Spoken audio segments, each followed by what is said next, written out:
News at 9। Let's mic समाचारों के साथ मैं महेश सिंह।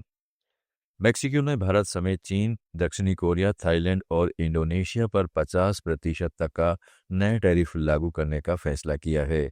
इससे ऑटोमोबाइल, ऑटो पार्ट्स, कपड़े, जूते, प्लास्टिक, स्टील, फर्नीचर, खिलौने और एल्यूमिनियम जैसे हजारों उत्पाद महंगे हो जाएंगे।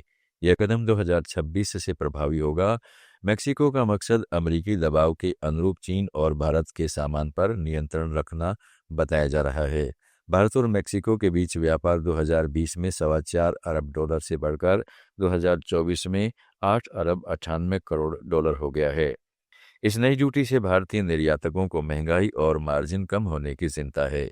विशेषज्ञों का कहना है कि अमेरिका की US Mexico Canada trade deal की समीक्षा और ट्रंप का चीन विरोधी रुख भी इस टैरिफ के पीछे मुख्य कारण है। That's mike news at 9। अमेरिकी राष्ट्रपति डोनाल्ड ट्रंप ने रूस यूक्रेन युद्ध को लेकर दुनिया को बड़ी चेतावनी दी है। ट्रंप ने कहा है कि यह संघर्ष किसी भी समय तीसरे विश्व युद्ध का रूप ले सकता है। उन्होंने खुलासा किया है कि सिर्फ पिछले एक महीने में 25,000 लोग मारे गए, ज्यादातर सैनिक, लेकिन कुछ आम नागरिक भी हैं। जब बमबारी की गई, व्हाइट हाउस में पत्रकारों से बातचीत में ट्रंप ने कहा, मैं चाहता हूं कि यह हत्याएं रुकें। पिछले महीने 25,000 सैनिक मारे गए, यह तुरंत बंद होना चाहिए। ट्रंप ने दावा किया कि अमेरिका युद्ध रोकने के लिए लगातार बातचीत कर रहा है, लेकिन अगर हालात ऐसे ही चलते रहे तो परिणाम बेहद खतरनाक हो सकते हैं।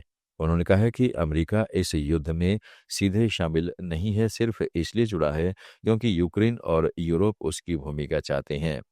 ट्रंप ने यूक्रेन को दी गई अमेरिकी आर्थिक मदद पर भी सवाल उठाए, यह कहते हुए कि 300 से $350 बिलियन खर्च किए गए, लेकिन बदले में कुछ नहीं मिला।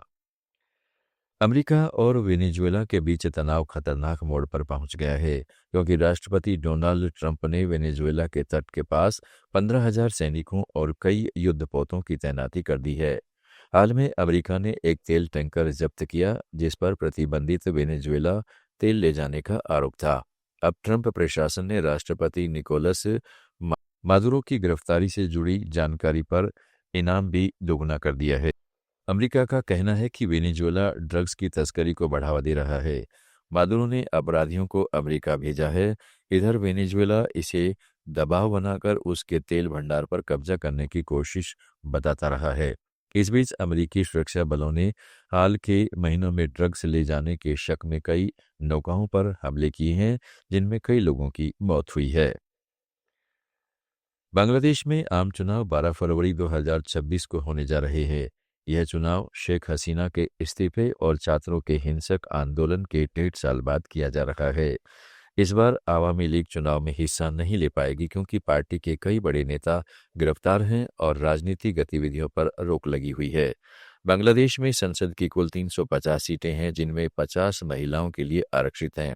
300 सीटों पर सदस्य सीधे चुने जाएंगे। सबसे बड़ी पार्टी या संगठन अपना नेता चुनेगा, जिसे प्रधानमंत्री बनाया जाएगा। पिछली बार जनवरी 2024 में हुए चुनाव में आवामी लीग ने 224 सीटें जीती थी, लेकिन अगस्त 2024 में शेख हसीना ने इस्तीफा दे दिया था। इस चुनाव में मुख्य मुकाबला पूर्व पीएम खालिदा जिया की बीएनपी, जमात इस्लामी और छात्रों की एनसीपी पार्टी के गठबंधन के बीच होगा। अंतर्राष्ट्रीय मुद्रा कोष यानी IMF ने पाकिस्तान के $7 अरब के बेलआउट प्रोग्राम में 11 नई शर्तें जोड़ दी हैं। इससे पिछले 1.5 साल में कुल शर्तों की संख्या बढ़कर 64 हो गई है। आप सुन रहे थे let's mike more than radio. Follow कीजिए हमें हमारे social media platform. It's time for news. It's time for more than radio. Presenting the first radio news app, Let's Mic. Let's Mic, a news-based app on your phone where you get to watch and listen news, talk shows, interviews, radio show podcasts.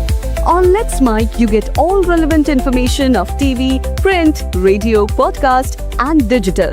Let's Mic talks about every segment of life.